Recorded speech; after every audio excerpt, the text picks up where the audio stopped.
Hello बच्चों, बेटा and बेटीज, इसके पहले हमने देखा था डेरिवेटिव, फिजिक्स के लिए डेरिवेटिव। आज हम देखेंगे इंटीग्रेशन। डेरिवेटिव और इंटीग्रेशन, मान लो फिजिक्स के दो हाथ और पैर है, अगर जिनको आप विचार करो जिसके हाथ पैर नहीं है वो क्या कर सकता है। तो इसीलिए इसी तरह से जिसके पास में डेरिवेटिव इंटीग्रेशन का ज्ञान नहीं है, ठीक है, वो फिजिक्स में कुछ अच्छा नहीं कर सकता। तो आज हम इंटीग्रेशन देखेंगे अच्छे से। इंटीग्रेशन क्या है? डेरिवेटिव का उल्टा, reverse process of differentiation is known as integration. Actually derivative में हम क्या करते हैं, हम बड़ी चीज़ को छोटे छोटे टुकड़ों में डिवाइड करते हैं, और इंटीग्रेशन में हम छोटे छोटे टुकड़ों को ऐड करते हैं। इंटीग्रेट करना मतलब होता है जोड़ना, ठीक है। तो जो इंटीग्रेशन है वो डेरिवेटिव का क्या है, रिवर्स प्रोसेस है। तो मान लो अगर कोई फंक्शन है y equal to f x, उसका डेरिवेटिव अगर हम निकालेंगे तो आएगा एफ डैश एक्स, उसको बोलते हैं एफ प्राइम एक्स, ठीक है, एफ डैश एक्स या एफ प्राइम एक्स। तो ये उसका डेरिवेटिव है, और अगर इस डेरिवेटिव का हम इंटीग्रेशन करेंगे तो वही फंक्शन आएगा, ठीक है। तो डेरिवेटिव का उल्टा वो है इंटीग्रेशन। कुछ फॉर्मूले अगर आप याद करो इंटीग्रेशन के डेरिवेटिव के हिसाब से, तो आपको फॉर्मूला याद करना एकदम आसान रहेगा। जैसे मैं आपके सामने रख रहा हूँ, ये जैसे डेरिवेटिव का फॉर्मूला आपने देखा था d by d x of x raise to n. तो यहाँ पे n मल्टीप्लीकेशन में आया था बाहर, और x raise to n minus one था। तो n किस में आया बेटा? मल्टीप्लीकेशन में, और पावर में क्या हुआ? माइनस हुआ। और वही इंटीग्रेशन में देखिए, अगर हम x raise to n d x करेंगे, x रेस टू एन का जो है हम क्या करेंगे, इंटीग्रेशन करेंगे, तो अब जो है यहाँ पे माइनस की जगह पे क्या हो गया, पावर में n प्लस वन, और यहाँ पे देखिए मल्टीप्लाई था, यहाँ पे क्या हो गया, डिवीजन में आ गया n प्लस वन। तो x raise to n d x का जो इंटीग्रेशन है बेटा, वो x raise to n plus one upon n plus one, and c where c is known as integration constant, ठीक है। एक दो क्वेश्चन मैं कराऊंगा तब आपको समझ में आएगा इंटीग्रेशन कांस्टेंट का। उसके बाद में देखिए x का डेरिवेटिव dx बाय dx 1 है, x का डेरिवेटिव क्या है, 1 है। तो 1 का इंटीग्रेशन क्या है, x है। तो जरा समझिए, जो यहाँ पे क्या रहता है बेटा, जो यहाँ पे क्वेश्चन आंसर रहता है वो यहाँ पे बन जाता है क्वेश्चन, और जो यहाँ पे क्वेश्चन रहता है वो यहाँ पे बन जाता है आंसर। तो रिवर्स प्रोसेस है, ध्यान से देखना। अब जैसे log x का डेरिवेटिव आपने देखा था, log x का डेरिवेटिव क्या था, 1 बाय एक्स। तो ये 1 बाय एक्स क्या है, आंसर है। अब वो वहाँ पे जाएगा, क्वेश्चन हो जाएगा, ठीक है। तो log x का डेरिवेटिव आपने देखा था 1 बाय एक्स, तो 1 बाय एक्स का इंटीग्रेशन होएगा log x, इसका उल्टा। उसी तरह से sin x का डेरिवेटिव आपने देखा था cos x, तो ये यहाँ पे जो है, जो क्वेश्चन है, ये यहाँ जो क्वेश्चन है वो वहाँ पे क्या हो जाएगा, आंसर।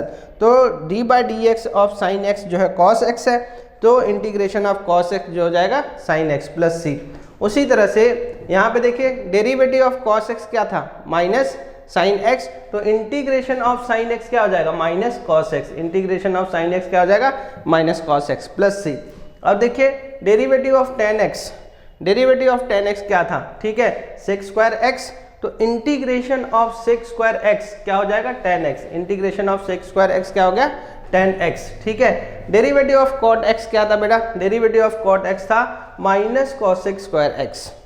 क्या था बेटा, माइनस cosec स्क्वायर x। तो यहाँ पे क्या हो जाएगा बेटा, cosec स्क्वायर x का जो है इंटीग्रेशन हो जाएगा माइनस cot x, उल्टा sec x था, sec x का derivative sec x tan x, तो sec x tan x का इंटीग्रेशन sec x, ठीक है। cosec x का derivative minus cosec x cot x है, तो cosec x और cot x का इंटीग्रेशन क्या आ जाएगा, cosec x minus cosec x, ठीक है। अब यहाँ पे आप जरा ध्यान से देखेंगे, ये जो 10वां 11वां 12वां बहुत ध्यान से देखेंगे। ये हमने क्या किया था, डेरिवेटिव किया था a x प्लस बी का पावर n। आपको मालूम है, मैं यहाँ पे समझा देता हूँ, जगह तो कम है फिर भी। जैसे हमने ए एक्स प्लस बी का पावर n था, तो हमने कौन सा फॉर्मूला लगाया था, हमने फॉर्मूला लगाया था x रेस टू n का फॉर्मूला, जिसमें n बाहर आता है और x raise to n minus one हो जाता है। तो ये मेरा पूरा x है और इसका पावर n है, तो n बाहर आया, और ए एक्स प्लस बी। इसके बाद में मैंने आपको बताया था जितना फंक्शन है उतना डेरिवेटिव करेंगे।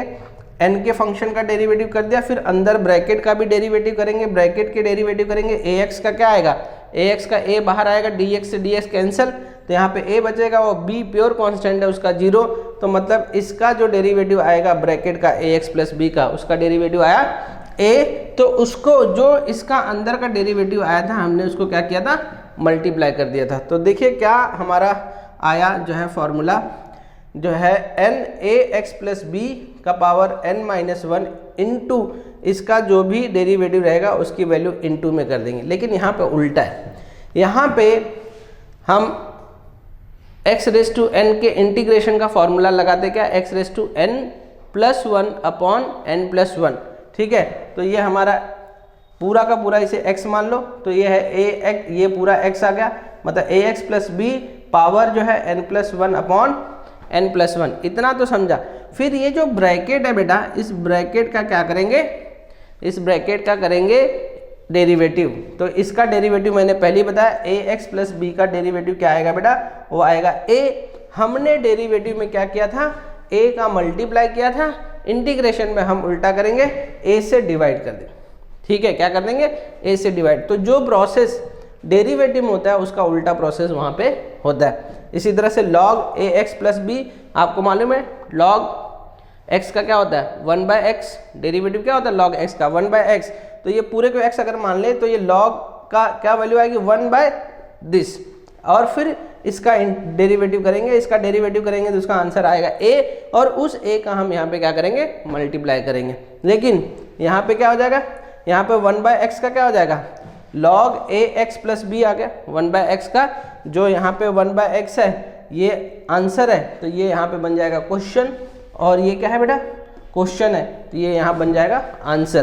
तो 1/ax प्लस b आएगा log जो है ax प्लस b। अब ax प्लस b का जब डेरिवेटिव करेंगे तो क्या आएगा बेटा, वो आएगा a, और हमने डेरिवेटिव में a का मल्टीप्लाई किया था, लेकिन हम इंटीग्रेशन में a से डिवाइड कर देंगे, a से क्या कर देंगे, डिवाइड कर देंगे।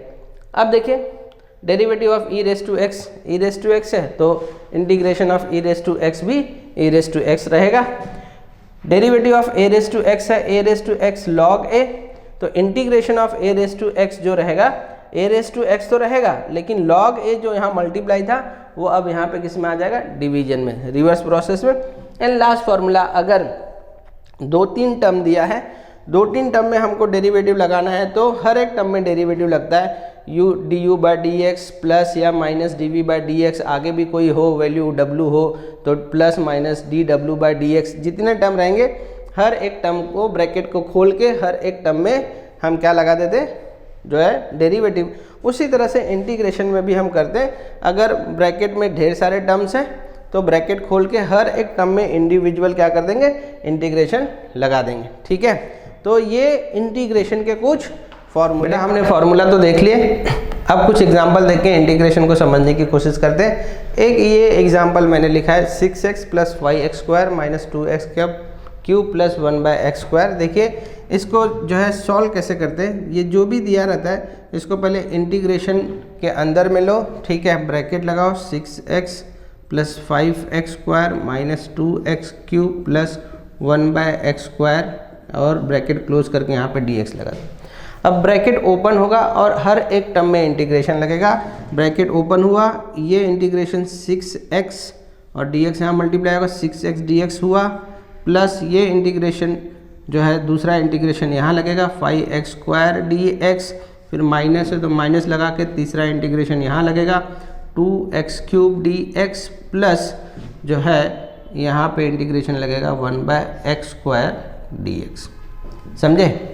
अच्छा, ये 6x, आप देखिए 6 क्या है, कांस्टेंट है, बाहर आ गया, बचा क्या, x dx। यहाँ पे देखिए 5 क्या है, कांस्टेंट है, बाहर आ जाएगा, बचा क्या, x स्क्वायर और dx। यहाँ पे देखिए 2 कांस्टेंट है, बाहर आ जाएगा, बचा क्या, x क्यूब dx। और प्यारे बच्चों, ऐसा कोई फॉर्मूला हमने इंटीग्रेशन में नहीं देखा, हमने 1/x की वैल्यू देखी, लेकिन 1/x स्क्वायर का कोई फॉर्मूला नहीं देखा, इसलिए इस x स्क्वायर को मैं ऊपर लेके जाऊंगा और इसको कर दूंगा x का पावर -2 dx। ठीक है, x का पावर -2 dx। तो अब आप ज़रा ध्यान से देखेंगे और समझेंगे, ये जो x है, क्या x का पावर क्या है 1, फॉर्मूला क्या है n+1, तो 1+1 डिवाइडेड बाय n+1, तो 1+1 प्लस 5, x का पावर क्या है बेटा 2, फॉर्मूला क्या है x का पावर n+1 अपॉन n+1, तो ये हो जाएगा 2+1 अपॉन 2+1 माइनस 2। अब देखो बेटा यहाँ पावर क्या है 3, फॉर्मूला क्या हो जाएगा बेटा x⁴n+1 मतलब 3+1 डिवाइड बाय 3+1, ठीक है। और प्लस यहाँ पे हो जाएगा x, हमारा पावर क्या है -2, फॉर्मूला क्या है n+1, तो -2+1 अपॉन -2+1। और जैसे हमने देखा था इंटीग्रेशन में, इंटीग्रेशन करते टाइम कांस्टेंट लगता था, तो इसका कांस्टेंट, इसका कांस्टेंट, इसका कांस्टेंट, इसका कांस्टेंट, सारे कांस्टेंट को अगर सम कर दोगे तो एक ओवरऑल कांस्टेंट आ जाएगा, जिसको हम यहाँ पे लिख देंगे c। नहीं तो अदरवाइज हम देखेंगे हर एक टर्म में एक कांस्टेंट आएगा, हमने उस सारे कांस्टेंट को ऐड करके एक नया कांस्टेंट दे दिया यहाँ पे c। अब इसको सॉल्व करो बेटा, ये क्या आ जाएगा 6 है और आएगा x का पावर 2/2, ये आएगा +5 और क्या आएगा बेटा x 2+1 है 3 का पावर अपॉन 3 और ये आएगा -2 x का पावर 4 अपॉन 4 और प्लस बेटा -2+1 क्या होता है -1 x का पावर -1 अपॉन -1 प्लस c।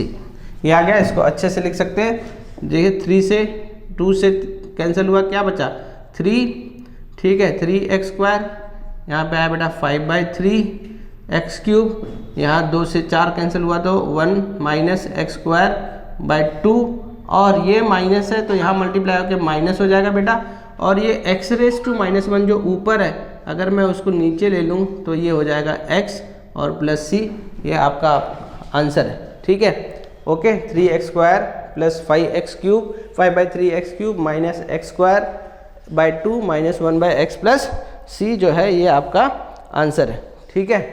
कहीं नहीं, यहाँ पे थोड़ा मिस्टेक है, ये पावर में लिखने में गलती होगी, ठीक है। तो x/4 है वो, ठीक है। तो 3x² plus 5/3x³ minus x का power 4/2 minus 1/x plus c, ये आपका आंसर आया। तो हर एक टर्म में आपको क्या लगाना है इंटीग्रेशन लगाना, हर एक टर्म में इंटीग्रेशन लगाना। अब एक और क्वेश्चन आपके सामने दिया जाता है, ठीक है, ज़रा ध्यान से समझेंगे जो है।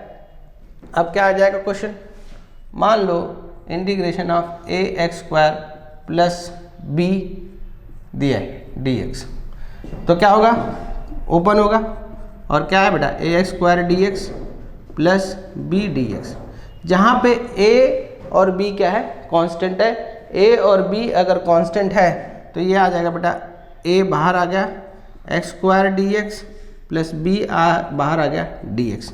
b बाहर आ गया तो यहाँ पे क्या बचेगा मालूम है क्या, अगर आप स्मार्ट है तो समझें, b बाहर आ गया तो क्या बचेगा 1 बचेगा 1 dx। तो देखिए a x² का क्या होगा x का पावर 2+1 अपॉन 2+1 और यहाँ पे b आपको इसके पहले फॉर्मूला बताया 1 dx या dx का इंटीग्रेशन क्या होता है x, तो ये हो गया x और फाइनली आ जाएगा c। तो ये आ जाएगा आपका ax³/3 plus bx plus c, ये आपका एक आंसर आएगा, ठीक है। ये क्या आ जाएगा एक आंसर आएगा। और जो है एक दो हम करते हैं, जैसे कि क्वेश्चन हम देखें 3×6² ठीक है माइनस 5x प्लस 4, इसका इंटीग्रेशन करना है जो है dx, ठीक है, इसका इंटीग्रेशन करना है। तो sec² का इंटीग्रेशन आपको मालूम है, sec² का इंटीग्रेशन क्या है बेटा tan²x। तो इसको हम क्या कर देंगे, यहाँ पे जो है रखेंगे 3sec² dx माइनस जो है 5x dx प्लस 4dx। तो ये 3 बाहर आ जाएगा बेटा sec² dx माइनस 5 बाहर आ गया बेटा x dx और 4 बाहर आ गया आया dx। तो अगर हम देखें इसे sec² का क्या होता है tan x, तो 3 tan x माइनस 5 x का क्या होता है, यहाँ पे रूल क्या हो जाएगा x का पावर है 1, तो 1 + 1 अपॉन 1 + 1 + 4 और dx का क्या होता है x, और एक इंटीग्रेशन कांस्टेंट हम लगाएंगे c, तो ये आएगा 3 tan x - 5x² 2 + 4x + c। ठीक है, इस तरह से आए।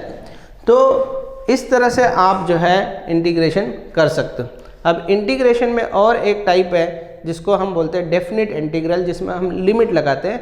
उसका भी 1-2 एग्जांपल में आपके, फॉर्मूला सब कुछ सेम रहता है, खाली लिमिट कैसे लगाते हैं और उसको सॉल्व कैसे करते हैं उसका 1-2 एग्जांपल मैं आपके सामने देता हूँ। ठीक है, तो डेफिनेट इंटीग्रल में होता क्या है, सब कुछ रूल इंटीग्रेशन का ही रहता है, खाली वहाँ पे 2 लिमिट लगा रहता है, एक इनिशियल लिमिट है और एक फाइनल लिमिट। मान लो ये कोई फंक्शन है f(x) और उसका इंटीग्रेशन आया 5x। ठीक है, तो उस इंटीग्रेशन को, ये जो इनिशियल और फाइनल लिमिट है, हम एक ब्रैकेट लगाते और इनिशियल और फाइनल लिमिट हम यहाँ लगा देते। और फाइनली कैसे सॉल्व करते हैं, ये 5x जब ये फाइनल वैल्यू पुट करो, 5b माइनस जो है फिर x जगह पे इनिशियल वैल्यू पुट करो 5a। ठीक है, अब एक एग्जांपल आपके सामने मैं लेता हूँ। जैसे ये दिया है, ठीक है, √x का जो है आपको इंटीग्रेशन लगाना है और उसका लिमिट दिया है 1 से 4। तो एकदम सिंपल है बेटा, इसको कैसे लिख सकते हैं, x को लिख सकते हैं हम पावर 1/2 dx, लिमिट लगाएंगे 1 4। अब देखिए इसका क्या हो जाएगा, x⁻² 1/2 + 1 अपॉन 1/2 + 1। ठीक है, आपको मालूम है x⁻n का क्या होता है, x⁻n + 1 अपॉन n + 1। तो मेरे प्यारे बच्चे यहाँ पे लिमिट जो है उसको ऐसे लगा दें 1 और 4। ठीक है, अब इसको सॉल्व कर क्या आ जाएगा, x⁻³ अपॉन जो है 3/2। ठीक है, पावर 1 to 4। अब देखो क्या करोगे, इसको जरा सॉल्व कर लो अच्छे से। ये क्या आ जाएगा, 2 ऊपर चलेगा, ये हो जाएगा 2/3 और यहाँ पे है x3/2 लिमिट 1 से 4। मेरा प्यारा बेटा 2/3 तो कांस्टेंट है, उसको आप बाहर ले लो और फिर x का पावर 3/2 और 1 4। अब आएगा असली खेल, यहाँ पे हम पुट करेंगे final value minus initial value, तो आएगा 2/3। बेटा फाइनल वैल्यू क्या है 4, तो x जगह पे क्या पुट करोगे आप 4, जो n है उसको वैसे लिखेंगे 3/2 माइनस इनिशियल वैल्यू क्या है 1, तो x जगह पे हम क्या पुट करेंगे बेटा 1, और जो पावर है उसे हम वैसे का वैसा ही रखेंगे। आपको पता है 2/3। अब 4 को क्या लिख सकते हो, 2 का पावर 2 और इसका होल पावर जो है 3/2। ठीक है, माइनस आपको पता है होना चाहिए 1 का कोई भी पावर हो, 0 हो, माइनस हो, फ्रैक्शन हो, कोई भी पावर हो, लाख हो, 2 लाख हो, उसकी वैल्यू एक ही आती है, आएगा 1। अच्छा प्यारा बेटा, अब देखो 2/3, अब 2 से ये 2 कैंसिल, क्या बचा यहाँ पे 2 का पावर 3 माइनस 1, और अगर इसे आप आगे सॉल्व करोगे तो क्या आ जाएगा बेटा 2/3 और 2 का पावर 3 है तो 8 आ गया, 8 माइनस 1 आएगा 2/3 into 7 and your answer is going to be 14/3। ठीक है, आंसर क्या आएगा 14/3।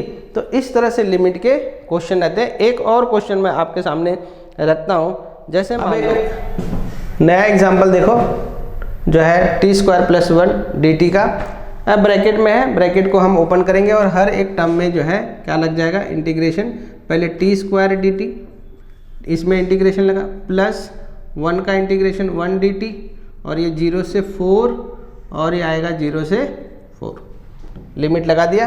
प्यारा बेटा इसका आएगा t² का क्या आएगा t³ और पावर आएगा 0 से 4 प्लस dt का क्या आएगा t, और जो है आ जाएगा लिमिट, पावर नहीं, लिमिट आएगा 0 से 4। ठीक है, अब देखिए 1/3 कांस्टेंट है, बाहर निकाल लिया, यहाँ पे बचा t³। ठीक है, 0 से 4 प्लस यहाँ पे t, लिमिट है 0 से 4। 1/3 फाइनल वैल्यू पुट करो t की जगह पे 4, 4 का power cube minus initial value put करो t की जगह पे 0 का पावर 3। ठीक है, प्लस जो है फाइनल वैल्यू पुट करो 4, इनिशियल वैल्यू पुट करो 0, 4 माइनस 0 तो आएगा 1/3, ये आएगा 4, 4 जा 16, 4 जा 64, ये आएगा 64 माइनस 0 प्लस आएगा 4। अगर इससे सॉल्व करेंगे बेटा तो आएगा 64/3 प्लस 4। ठीक है, और इसे अगर आप सॉल्व करेंगे 64 + 12/3, ठीक है, और ये आ जाएगा मेरे प्यारे बेटे 76/3, ठीक है। तो इस तरह से हम जो है क्या करते हैं, इंटीग्रेशन करते हैं। अब एक और एग्जाम्पल आपके सामने रख रहे हैं कि अगर साइन कॉस होगा तो क्या करेंगे, साइन कॉस होगा तो क्या करेंगे। ध्यान से देखना और समझना कि साइन कॉस में भी सेम चीज़ें होती हैं। ये एग्जाम्पल लेने के बाद में आपका डेरिवेटिव और इंटीग्रेशन का जो है समाप्ति होती है और आप जो है समझ जाएंगे। एक जैसे एग्जाम्पल आपके सामने मैं रखता हूँ, मान लो sec² x dx, ठीक है, integration of sec² x dx, और इसका लिमिट जो है क्वेश्चन में दिया है 0 से π/6, 0 से π/6। तो इसका सलूशन देखेंगे, जो है इसका सलूशन देखेंगे क्या है भैया, sec² x का क्या होता है, इंटीग्रेशन tan x, तो सिंपल आंसर है इसका tan x, और हमने लिमिट लगाया 0 से π/6, ठीक है, 0 से π/6। तो हम x की जगह पे फाइनल वैल्यू पुट करेंगे tan π/6 माइनस, फिर यहाँ पे आएगा tan x की जगह पे क्या पुट करेंगे 0, ठीक है। तो हमने पुट किया बेटा tan π/6 माइनस tan 0। tan π/6 की वैल्यू आपको मालूम है बेटा 1/√3, और tan 0 sin 0/cos 0, तो sin 0 क्या होता है 0, तो इसकी वैल्यू क्या आ जाएगी 0, और आपका जो आंसर आएगा बेटा 1/√3, क्या आंसर आएगा 1/√3। तो इस तरह से, ठीक है, अगर आप देखेंगे समझेंगे तो आपको बहुत जो है आसान लगेगा physics. Thank you very much. Next lecture में हम मिलते हैं।